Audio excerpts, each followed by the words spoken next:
19절에서 21절입니다. 사도행전 11장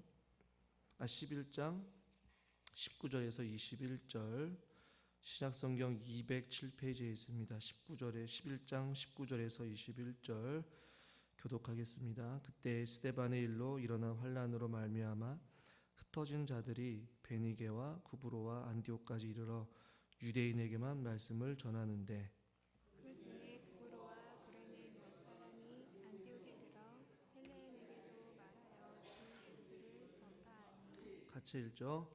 주의 손이 그들과 함께 하심에 수많은 사람들이 믿고 주께 돌아오더라. 아멘. 오늘은 이제 안디옥 교회에 관련된 이야기를 나누려고 합니다. 그때 스데반 일로 많은 사람들이 뿔뿔이 흩어져서 베니게와 구브로와 안디옥까지 이르러 오직 유대인에게만 말씀을 전하였습니다. 그런데 오늘 우리가 읽은 이 본문을 통하여서 세상 사람들로 하여금 최초로 그리스도인이라고 일컬음을 받은 자들이 이 안디옥 교회의 성도들인데요.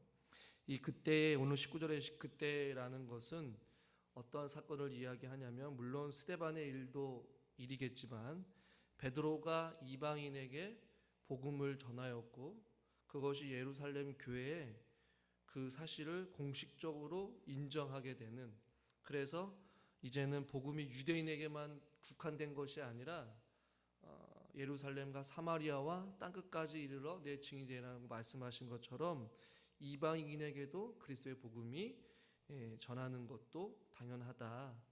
또한 성령의 놀라운 역사도 그들이 같은 선물을 받았고 같은 구원의 은혜를 얼마든지 누릴 수 있다라고 예루살렘 교회가 이 사실을 공식적으로 인정을 한 것이었어요.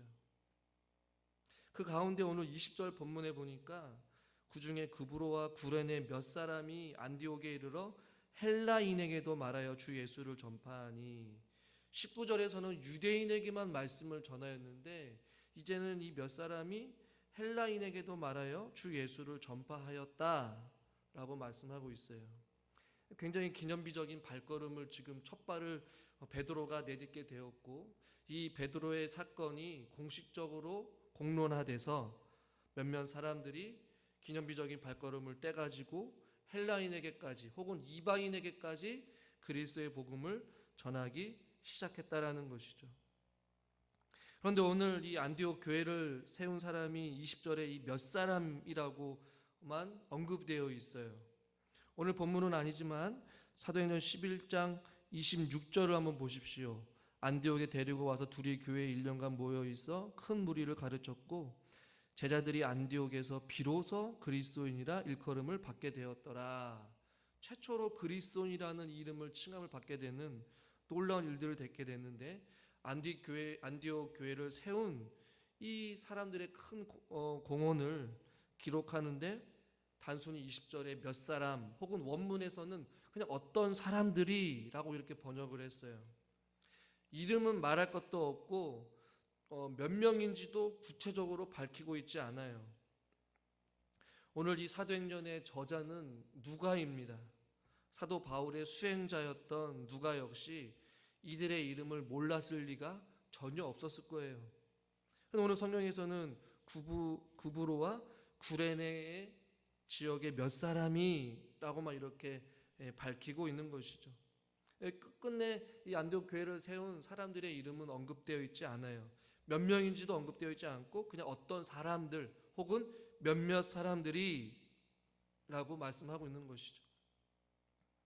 자신들의 이름을 드러내지 않는 겸손하고도 진정한 이 그리스도인의 모습을 우리는 발견하게 된다라는 것이에요. 한 교회를 세우고 물론 베드로가 사도였기 때문에 공식적으로 이방인들에게 그리스도의 복음을 전하고 세례를 베풀었던 이 놀라운 일들이 있었지만 아직까지도 이들의 사회적인 통념에는 교회가 공식적으로 인정해도 그것이 익숙해지고 이방인들에게 복음을 전하고 이방인들과 함께 서로 대면하여서 음식을 먹고 그들이 세례를 받고 그들과 함께 한 형제요 한 자매로 보내기까지는 굉장히 많은 시간이 아마 걸렸을지도 모르겠어요. 그리고 아마 어색했을지도 모르죠. 그러나 이 몇몇 사람들이 그리스도의 복음을 헬라인에게 전하였고 한 교회가 믿음 안에서 세워지게 됨을 보게 되는 것이죠. 이 몇 사람의 수고와 헌신이 아니었으면 안디옥 교회는 세워질 수가 없었다라는 것입니다. 교회는 이런 곳이 되어야 되는 것이고, 하나님이 믿는 자들은 이런 겸손한 자의 삶을 살아가야 된다는 것이죠.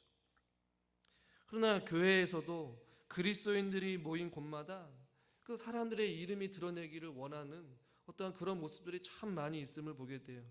자신의 공로를 드러내야 되고, 사람들에게 인정을 받아야 되고, 내가 이렇게 수고하고 이렇게 헌신했는데 누군가 알아주기를 원하고, 내가 교회 초창기 멤버고 개척 멤버고 목사님 옆에서 가장 잘 이렇게 수행하는 사람이고, 내가 교회에 많은 헌금을 냈고 이러한 것들을 드러냄으로 말미암아 자기 자신이 교회의 마치 주인인 것 마냥 행세를 하는 사람들이 있다라는 것이죠.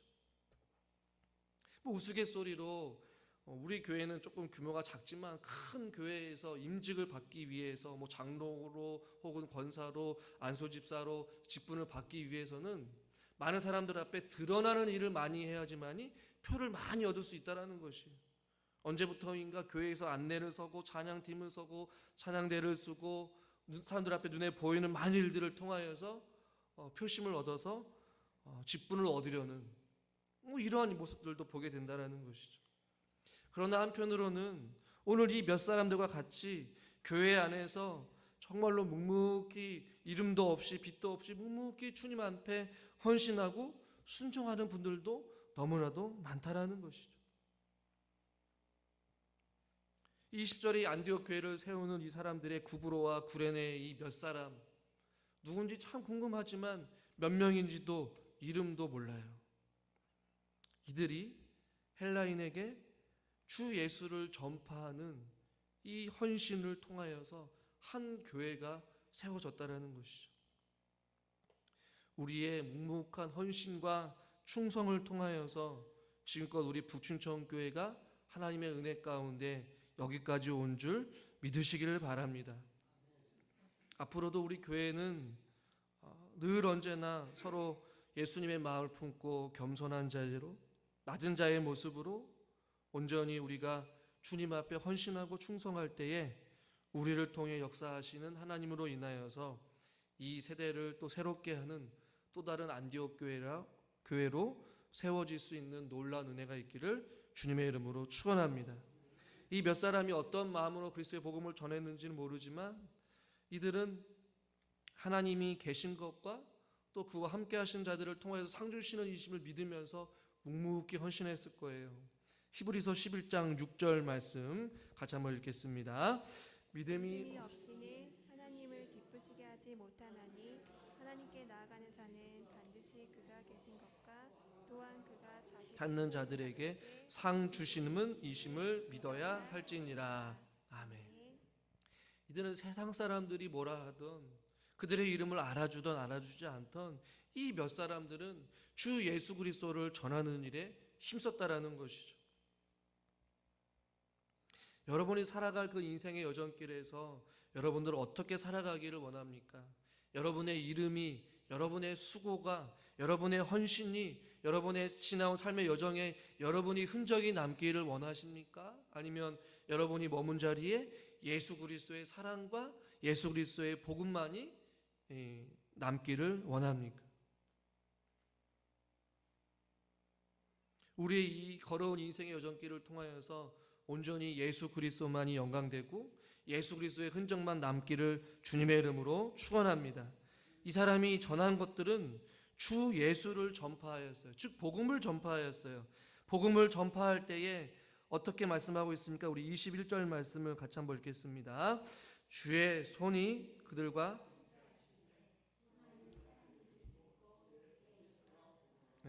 이 몇 사람이 전했는지는 모르지만 이 몇 사람을 통하여서 결과적으로 수많은 사람들이 어떻게 했다라고 말씀하고 있어요? 수많은 사람들이 믿고 주께 돌아오더라, 이런 표현이 있어요.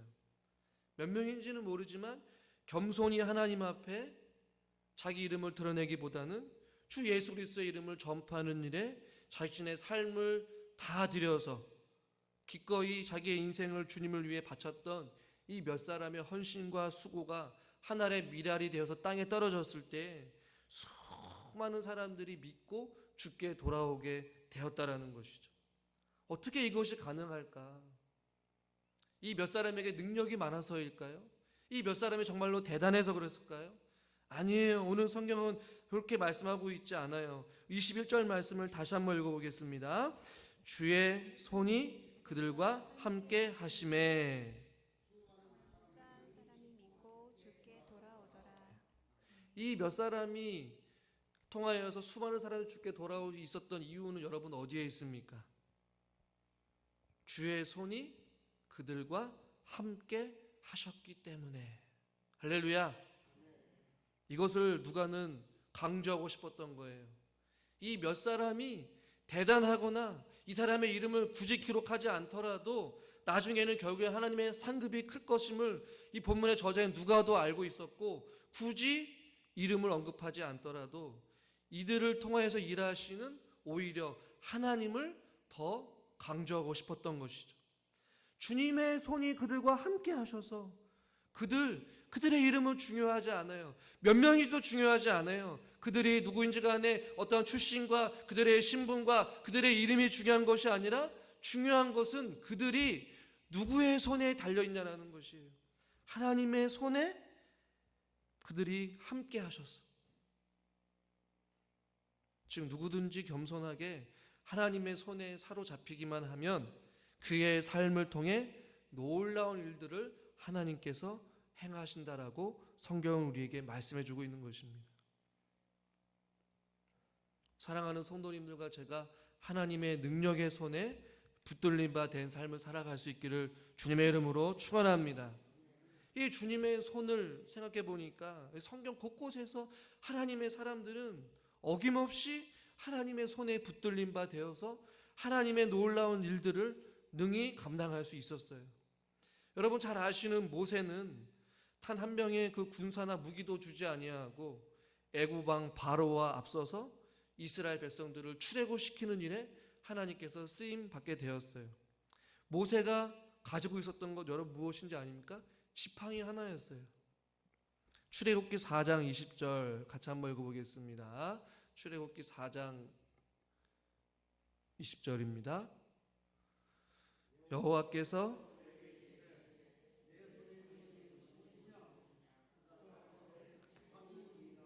아멘.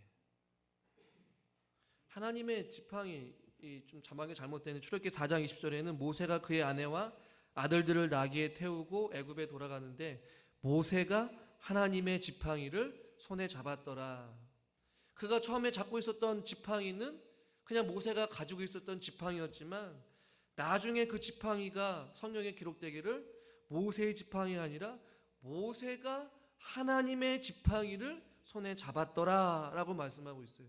그 하나님의 손이 함께하자 그 지팡이는 더 이상 그 모세를 지탱하는 그러한 그 하나의 나무 막대기가 아니라 하나님의 손에 붙들림 받은 하나님의 그 지팡이가 되어서 그 지팡이를 통하여서 홍해가 갈라지게 되었고 반석을 치자 마실 수 있는 생수가 터져 나오게 되었다라는 것이에요. 그러니까 하나님의 손에 붙들림 바 되니까 일반적인 그 지팡이가 하나님의 손에 붙들린 그 지팡이가 되어서 능력을 나타내고 홍해가 갈라지고 반석에서 샘물이 솟아나는 그런 놀라운 능력의 지팡이로 바뀌게 되었다라는 것이죠.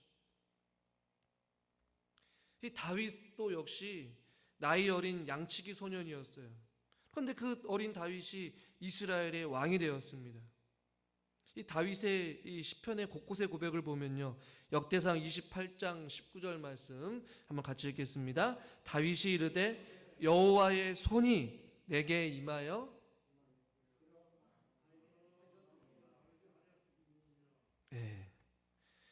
여호와의 손이 내게 임하여 이 모든 일의 설계를 그려 나에게 알려주셨다. 시편 139편 9절에서 10절도 한번 같이 한번 읽겠습니다. 9절부터요. 내가 새벽 날개를 치며 바다 끝에 가서 거주할지라도 거기서도 주의 손이 나를 인도하시며 주의 오른손이 나를 붙드시리이다. 아멘. 새벽 날개를 치며 저 바다 끝에 내가 거주할지라도 내가 끊임없는 사울과 그 아들 압살롬으로부터 도망치고 또한 굴에서 숨어서 자고 들에서 들판에서 광야에서 늘 언제나 어려운 삶을 살아갈 때에도 거기서도 심지어 바다 끝에 저 끝자락에 거주할지라도 거기서도 주의 손이 나를 인도하시고 주의 오른손이 나를 붙드셨도다. 이렇게 고백을 하고 있는 것이. 시편 31편 15절에도 나의 앞날이 주의 손에 있사오니 내 원수들과 나를 핍박하는 자들의 손에서 나를 건지소서. 한번 따라합시다. 나의 앞날이 주의 손에 있습니다. 다윗은 하나님의 손에 붙들린 바 되어서 주님, 나의 인생이 주님 손에 달려 있습니다. 뭐예요? 내 인생을 주님 앞에 맡깁니다라는 거 아니겠어요? 내 원수들과 나를 핍박하는 자들의 손에서 나를 건져내 주소서. 세례 요한 역시 누가복음 1장 66절에 이렇게 말씀하고 있습니다. 듣는 사람이 다 이 말을 마음에 두며 이르되 이 아이가 장차 어찌 될까 하니 이는 주의 손이 그와 함께 하심이더라. 이렇게 말씀하고 있어요. 십자가상에 죽으셨을 때 우리 예수님께서 뭐라고 말씀하십니까? 누가복음 23장 46절은 같이 한번 읽겠습니다. 예수께서 큰 소리로 불러 이르시되 아버지여 내 영혼을 아버지 손에 부탁하나이다 하고 이 말씀을 하신 후 운명하시다. 아멘. 아버지 내 영혼을 아버지 손에 부탁하나이다. 그러니까 예수님의 인생 전체는 철저하게 하나님 손에 붙들린 바 되어서 하나님과 함께 하시는 삶을 사셨어요. 다윗도 그랬고 모세도 그랬고 성경의 수많은 사람들은 하나님의 손에 붙들린 바 되어서 하나님의 손이 그들과 함께 하셨고 하나님의 손이 그들을 통하여서 하나님께서 일하신 줄 믿으시길 바랍니다. 하나님이 직접 하셔도 되는 일들을 굳이 하나님의 사람들을 세우시고 사람을 통하여서 일하신다라는 것이에요. 또 어떤 자를요? 하나님 마음에 합한 자, 겸손한 자, 하나님을 전적으로 의지하는 자들을 통하여서 하나님은 일하셔요. 오늘날도 하나님 손에 겸손하게 자기의 인생을 맡기고 주님, 나의 앞날이 주의 손에 있습니다. 나의 모든 인생을 주님의 손에 맡기오니 나의 삶을 다스려 주시고 통치하여 주시옵소서. 이렇게 고백하며 자기의 인생을 주님 앞에 내어 맡기는 그러한 자들을 통하여서 하나님은 일하시고 하나님의 손에 붙들린 자들을 하나님께서 붙잡아 주실 줄 믿습니다. 저는 우리 사랑하는 성도님들 한 사람 한 사람이 하나님 손에 붙들린 자들이 되어 하나님과 동행하시는 삶이 될 수 있기를 주님의 이름으로 축원합니다. 더 나아가서 이사야 선지자는 이런 말씀을 하죠. 우리 이사야 41장 10절은 너무나 잘 아는 말씀이죠. 두려워하지 말라 내가 너와 함께함이라. 놀라지 말라 너는 내 하나님이 됨이라. 내가 너를 굳세게 함이라. 참으로 너를 도와주리라. 참으로 같이 한번 읽겠습니다. 나의 의로운 오른손으로 너를 붙들리라. 할렐루야. 주님의 손이 우리들을 붙잡고 계신대요. 그런데 더 나아가서 은혜 중에 은혜는 무엇인 줄 아십니까? 이사야 49장 15절부터 보면 그들은 혹시 잊을지라도 나는 너를 잊지 아니할 것이라. 내가 너를 내 손바닥에 새겼고. 이런 고백이 있더라고요.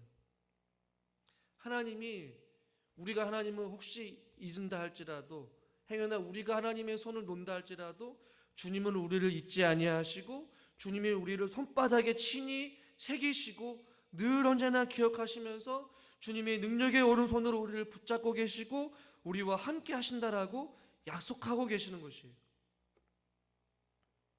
우리의 손을 내밀어 주님의 손 붙잡은 그 손을 놓지 마시기를 바랍니다.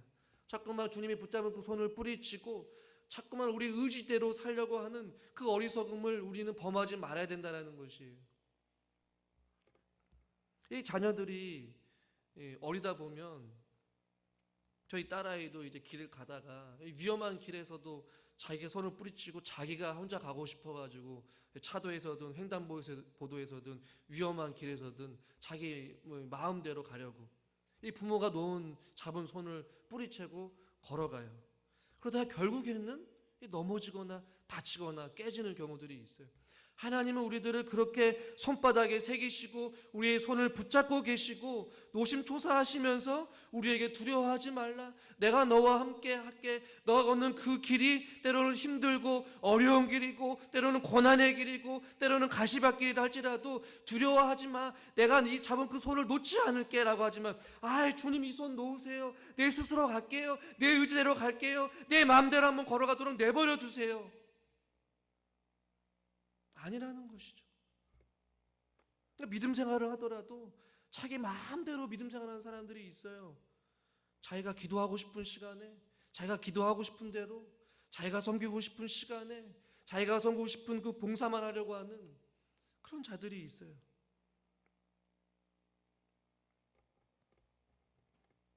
여러분, 저와 여러분들은 주님의 손을 놓으면 우리는 사방에 위험이 깔려 있습니다.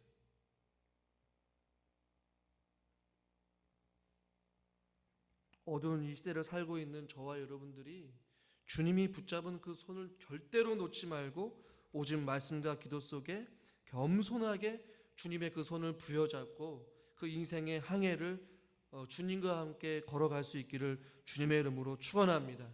그 주님의 손을 붙잡으시면 여러분, 우리가 어떤 은혜가 있습니까? 우리가 주저앉고 있을 때 주님이 우리를 잡으시고 우리를 때로는 뒤에서 밀어주시고 때로는 우리를 안아주시고 업어주시고 우리와 함께 하시고 그 잡은 손으로 우리를 보듬어 주시고 그 잡은 손으로 우리를 어루만져 주시고 치료하시면서 그 험난한 우리의 인생의 길을 우리와 함께 걸어가시는 것이, 때로는 더디고 때로는 주저앉아 있고 때로는 넘어진다 할지라도 주님은 그 손 놓지 않으세요. 주님은 우리를 포기하지 않으세요. 주님은 저와 여러분들이 다시 한 번 더 일어서서 걸을 수 있도록 힘을 주시고 용기를 주시고 기다려 주시고 우리를 함께 하신 주님이신 줄 믿으시길 바랍니다. 주의 손이 그들과 함께 하셔서 수많은 사람들이 주께 돌아오는 하나님의 놀라운 일들이 있었고, 그들을 통하여서 교회를 세우신 것과 같이 주님의 손이 우리와 함께 하심으로 말미암아 여러분의 가정, 또 주께서 세우신 우리 교회가 주님 안에 든든하게 세워지고 또한 주님께 영광을 돌리는 아름다운 인생의 여정길을 우리가 함께 걸어갈 수 있기를 주님의 이름으로 축원합니다. 하나님 아버지, 이름도 알려지지 않는 그 몇 사람들이 주님의 손에 함께 하심으로 말미암아 헬라인에게 또 이방인에게 그리스도의 복음을 전하였을 때 많은 이들이 주께 돌아오게 되었고, 또한 그들을 통하여서 한 교회가 든든하게 세워짐을 바라보게 됩니다. 하나님, 우리도 주님께서 붙잡은 그 손을 놓지 않게 해주시고 우리의 인생을 주님 앞에 내어 맡기며 일평생 주님과 영원토록 함께 동행하는 아름다운 삶이 되게 하여 주시옵소서. 하나님, 우리의 삶의 여정 가운데 우리 자신들을 드러내기보다는 주님의 영광을 드러내는 그러한 삶을 살아가기를 원합니다. 우리가 머문 자리, 우리가 지나간 자리, 우리가 수고한 그 자리에 주님의 사랑만이, 주님의 이름만이 남기를 원하오니 주여, 우리들이 날마다 겸손한 삶을 살게 하여 주시고 온전히 주님의 사랑에 비친 자대로서 하나님의 사랑을 전하며 주 예수 그리스도만 전할 수 있는 믿음의 권속들이 되게 하여 주시옵소서. 한 치 앞도 볼 수 없는 우리의 인생길 여정길에 주님께서 붙잡아 주셔서 우리의 삶을 가장 안전한 길로 인도하여 주시옵시고, 힘이 없고 힘들어질 때마다 그 주님의 그 손을 붙잡고 다시 한 번 더 힘을 내어서 우리가 걸어갈 그 인생의 여정길을 주 예수님과 함께 기쁨으로 걸어갈 수 있는 우리 모든 성도님들 될 수 있도록 주여 인도하여 주시옵소서. 예수 그리스도의 이름으로 기도드리옵나이다. 아멘.